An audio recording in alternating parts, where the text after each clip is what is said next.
নমস্কার বন্ধুরা, কেমন আছেন সবাই? ঘরকন্যা মৃদুলার নতুন আরও একটি ব্লগে আপনাদের সবাইকে স্বাগত জানাই। তা আজকে বৃষ্টি হচ্ছে সকাল থেকেই ভীষণ আকারে।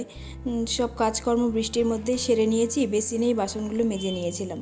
তা চা বসিয়ে দিয়েছি। তা ভাবছি যে বাইরে এত বৃষ্টি হচ্ছে, কি করে কারিগরদের চা দিয়ে আসবো। তাই বলে চাটা বসিয়ে দিলাম। আমি আবার দেখতে গেছি যে দেখি ওইভাবে যাওয়া যাবে কি না। তা দেখছি না, ভীষণ জোরে বৃষ্টি হচ্ছে। কি করে যাব চা দিতে? তা চাটা করে ভেবেছি ওদেরকে ডাকবো, ওরা নিয়ে যাবে। একদম অন্ধকার হয়ে গেছে চারিদিক, এত অন্ধকার, আর মনে হচ্ছে আজকে সারাদিনে বৃষ্টি থামার কোনো নাম নেবে না। চাটা বসিয়ে চায়ে এবার চা পাতা দিয়ে ফুটিয়ে ওদেরকে চাটা দিয়ে তারপরে রান্না বসাবো। দেখুন বাইরের পরিস্থিতি কি বৃষ্টি হচ্ছে। চাটা ফুটে গেছে, এবার চাটা এবার ছেঁকে নি, দাঁড়ান।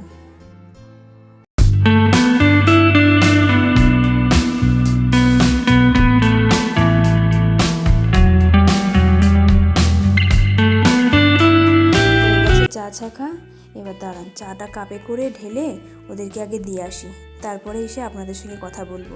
কিন্তু এখন তো ছাতা মাথায় দিয়ে ক্যামেরা নিয়ে গিয়ে ভিডিও করা সম্ভব নয়, তার জন্য আমি ছাতা মাথায় দিয়ে ওদেরকে চাটা আগে দিয়ে আসলাম, কারণ বৃষ্টির মধ্যে না খুবই সমস্যা হচ্ছে। এবার চা দিয়ে এসে খিচুড়ি বসিয়ে দিয়েছি আর কি, প্রেশারেই।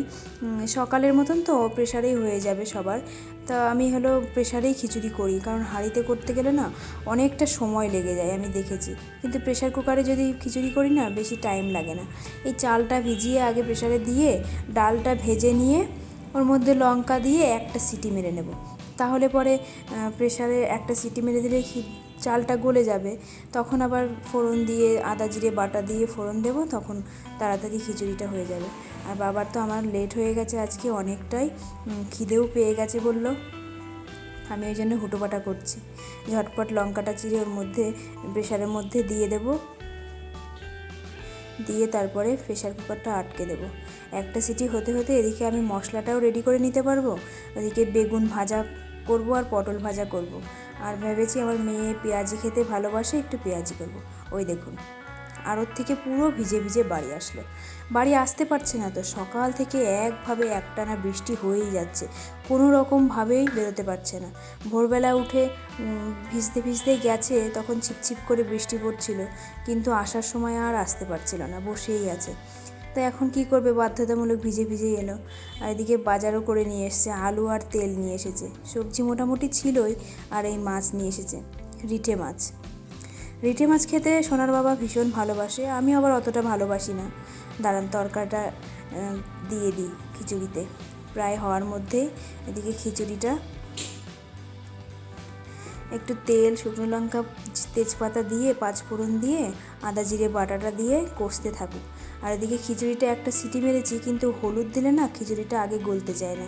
তারপর সিটি মেরে নেওয়ার পরে তারপরে আমি প্রেশারের মধ্যে হলুদ দিয়ে ফোটাই, তাহলে পরে খিচুড়ির ডালটা চালটা গলেও যায়, আর খিচুড়িটা কালারটাও ভালো থাকে।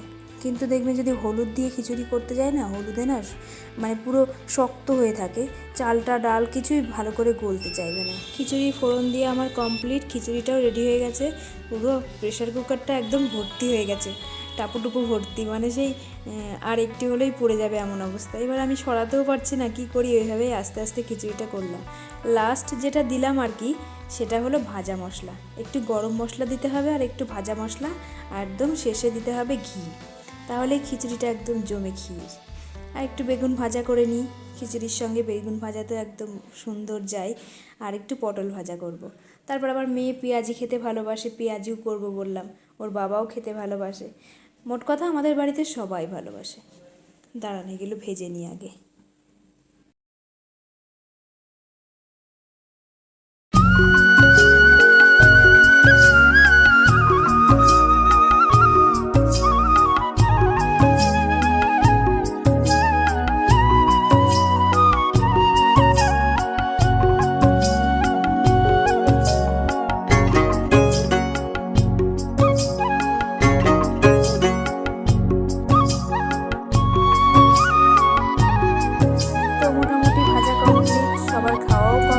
এবার আমি আর ঈশান বাকি আর কি, দুজনেই খাচ্ছি। ঈশান আবার একটু খিচুড়ি খেতে পছন্দ করে না, ওর জন্য ও হলো কালকের মটন ছিল আর কি, সেই ভাত দিয়ে মটন দিয়ে খাচ্ছে। ফ্রিজে ছিল, ফ্রিজ থেকে গরম করে দিয়েছিলাম। আর আমি হলো খিচুড়ি প্রিয় মানুষ, আমি তাই তো খিচুড়ি ভীষণ ভালোবাসি। বাড়ির মধ্যে আমি আর আমার শ্বশুরই একমাত্র যে খিচুড়ি খেতে ভালোবাসে, তার জন্য আমিও বেশি আগ্রহী হয়ে যাই খিচুড়ি বানাতে। আমার শ্বশুরও সবসময় বলে একাদশী হলেই খিচুড়ি, একটু বৃষ্টি হলেই খিচুড়ি খেতে ইচ্ছে করে। আমার বেশ মন্দ লাগে না, আমারও ভালোই লাগে, আমিও ঝটপট করে নিই ওই কারণেই। তো এবার খাওয়া দাওয়া কমপ্লিট হয়ে গেছে, এবার ঘরটার একটু পরিষ্কার পরিচ্ছন্ন করে নিই। বাচ্চা কাচ্চার বাড়ি চারিদিকে একদম নোংরা করে রেখে দেয়, পরিষ্কার না করলেও হয় না। এবার আমি একটু ঘর বারান্দা ঝাড় দিয়ে নিচ্ছি। আর এই সামনে দেখতে পাচ্ছেন, ও হলো ঈশান, ও ননদের ছেলে। ও কাল থেকে আমাদের বাড়িতে রয়েছে, মানে পুরী থেকে এসে আর ও বাড়ি যায়নি, ও বলছে মামার বাড়িতেই থাকবো, তাই রয়েছে। কিন্তু আজকে চলে যাওয়ার কথা ছিল আর কি, বৃষ্টিতেও বাড়ি থেকে বেরোতে পারছে না। এদিকে বুনুকে ওপরে পড়াতে এসছে ম্যাম, তার জন্য ও কাউকেই সাথী পাচ্ছে না, ও আমার পেছন পেছনই সমানে ঘুরে বেড়াচ্ছে।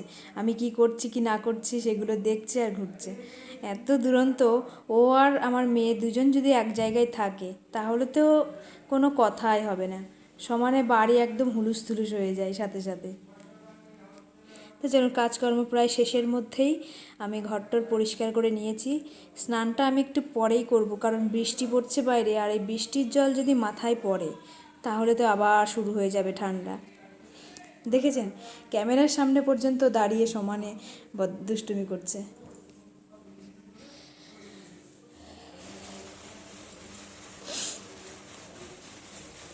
এবার আমি চালটা ধুয়ে নিই, এদিকে জলটা নিয়ে গ্যাসে বসিয়ে দিয়েছি। চালটা ধুয়ে নিয়ে জলটা গরম হলে তারপরে গিয়ে ভাতটা চাপিয়ে দেবো। রান্না খুব বেশি কিছু করব না দুপুরবেলা, একটু ডাল করব, ভেন্ডি আর পটল কেটেছি, ভেন্ডি পটলের ঝাল করব, আর রিঠে মাছটা নিয়ে এসছে, রিঠে মাছের ঝোল করব, ব্যাস। এই 3 রকম হলেই হয়ে যাবে। বাবার এই ডাল আর এই চচ্চড়ি হলেই হয়ে যাবে, আর কিছু লাগবে না। আর সকালের সেই বেগুন ভাজা পটল ভাজা একটু আছে, ওটাই দিয়ে দেব। তো চলুন ডালটা ফুটিয়ে নিই, তারপরে গিয়ে রান্নাটা করি।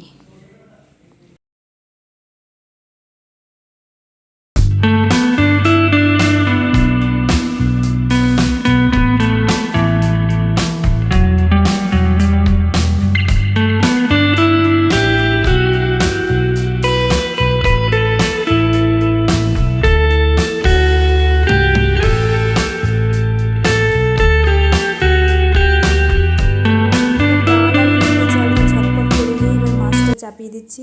এই রিটে মাছ ভাজতে গেলে পরে পুরো জীবন শেষ, মানে এত তেল ফাটে আর কি। তাই ভাজার ভিডিওটা দেখালাম না, কারণ ওই ভাজার ভিডিও দেখাতে গেলে আমি নিজেই হয়তো পুড়ে যাব। তো একবারে রান্নাটা প্রায় কমপ্লিটের মধ্যে তখনই চলে এসেছি। ক্যামেরাটা চালিয়েছি, পুরো ধোয়া হয়ে গেছে যেই ঢাকনাটা খুলেছি। তো রান্না আমার প্রায় মোটামুটি হয়ে গেছে, নামানোর আগে একটু গরম মশলা দিয়ে ব্যাস নামিয়ে নেব। রিঠে মাছটা সবাই ভালোবাসে রাঁধতে, আমার ঠিক ভালো লাগে না, কিন্তু মাছের যে কাটা সবাই খেতে ভালোবাসে। মানে আমরা যে শুধু বলি যে মাছ না নিয়ে এসে শুধু মাছের মাথাটা নিয়ে আসো তাহলেই ভালো হবে। ওদিকে আর একটা কাণ্ড দেখুন, সকালবেলা একটু মানে বৃষ্টি থেমেছিল, তখন গেছিলো শান্তিপুর আর কি সুতো নিয়ে আসতে, কিন্তু সে সুতো নিয়ে এসে আর বাড়ি আসতে পারছে না, আবার বৃষ্টি শুরু হয়ে গেছে। তার জন্য সে বাড়ি আসতে আসতে সকালে একবার ভিজেছে, এখন একবার ভিজে একদম স্নান করে বাড়ি এসছে। ঠান্ডা জ্বরে যদি পড়ে তাহলে তো আর বিপদের শেষ নেই। ওদিকে দেখুন আমার শাশুড়ি মার সঙ্গে আমার মেয়ের কেমন খুনসুটি বাঁধে আর কি, সব সময় এরকম। মানে ওর বাবা এসেছে, ওর বাবাকে আমার শাশুড়ি মা বলছে, বাবা তুই ভিজে গেলি এত, সকালে একবার ভিজলি এখন একবার ভিজলি। তাই আমার মেয়ে ভাঙাচ্ছে পুরো, বলছে বাবা যে এসেছে একবারে বাবা সোনা, কত কিছু বলছে। আর অন্য টাইমে শুধু ঝাঁঝি মারে, এইসব বলছে। ওর কথা শুনলে মাঝে মাঝে এত হাসি লাগে। আমার শাশুড়ি মা বলছে দেখো তোমার মেয়ের কথা কি।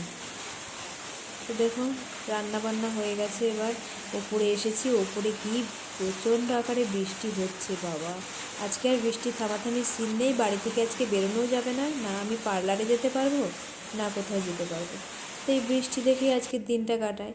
সন্ধ্যাবেলা আবার একটু বৃষ্টি কমেছিল, তখন আবার আমরা একটু বেরিয়েছিলাম, মানে একটু ঘুরতে বেরিয়েছিলাম আর কি। ওর বাবাকে বললাম চলো একটু রাস্তা দিয়ে মেয়েকে নিয়ে ঘুরে আসি।